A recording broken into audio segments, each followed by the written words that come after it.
Hello, আসসালামু আলাইকুম বন্ধুরা। জাতীয় বিশ্ববিদ্যালয়ের অধীন অনার্স পরীক্ষার ফর্ম ফিল আপ সংক্রান্ত ভিডিওতে সবাইকে স্বাগত জানাচ্ছি। তো সেক্ষেত্রে বন্ধুরা, আজকের ভিডিওতে আমি মূলত আপনাদেরকে জাতীয় বিশ্ববিদ্যালয়ের অধীন 2023 সালের অনার্স তৃতীয় বর্ষ পরীক্ষার যে ফর্ম ফিল আপের বিজ্ঞপ্তি দিয়েছে সেটির আপডেট জানিয়ে দেব। তো ভিডিওটি শেষ পর্যন্ত দেখুন। এখানে বলেছে 2023 সালের অনার্স তৃতীয় বর্ষ পরীক্ষার নিয়মিত, অনিয়মিত ও গ্রেড উন্নয়ন আবেদন ফর্ম পূরণ অনলাইনে সম্পন্ন করা হবে। ঠিক আছে।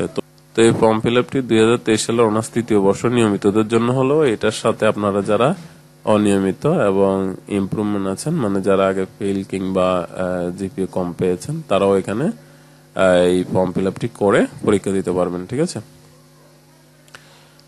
তো শিক্ষার্থী বন্ধুরা, এখন জেনে নেওয়া যাক এখানে ফর্ম ফিল আপ কখন শুরু হবে এবং কবে শেষ হবে। তো দেখুন বন্ধুরা, এখানে আবেদন ফর্মের শুরু শেষ তারিখ দিয়ে দিয়েছে 13/1/2025 ইংরেজি তারিখ থেকে 30/1/2025 হচ্ছে আপনার শেষ তারিখ। ঠিক আছে।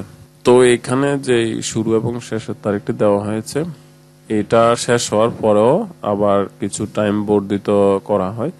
তো সেই ক্ষেত্রে আপনারা সময় বাড়ানোর জন্য অপেক্ষা না করে এখানে যে তারিখ আছে এর মধ্যেই করে ফেলার চেষ্টা করবেন। ঠিক আছে, না হলে বিভিন্ন সমস্যা হতে পারে। তারপর বন্ধুরা, এখানে আপনাদের যে ফর্ম পূরণের ফি আছে সেগুলো এখানে দিয়ে দেওয়া হয়েছে, আপনারা চাইলে দেখে নিতে পারেন।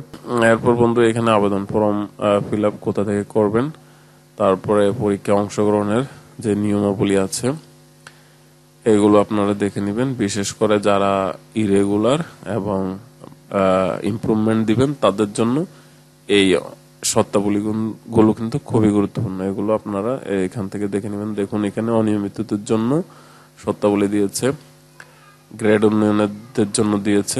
এছাড়াও এখানে অনার্স প্রথম, দ্বিতীয়, তৃতীয়, চতুর্থ বর্ষে সকল বিষয় উত্তীর্ণ কিন্তু তৃতীয় বর্ষের এক বা একাধিক কোর্সে অ্যাপ গ্রেড প্রাপ্ত 15 থেকে 16 শিক্ষাবর্ষের শিক্ষার্থীদের জন্য কিন্তু একটি নির্দেশনা দেওয়া হয়েছে।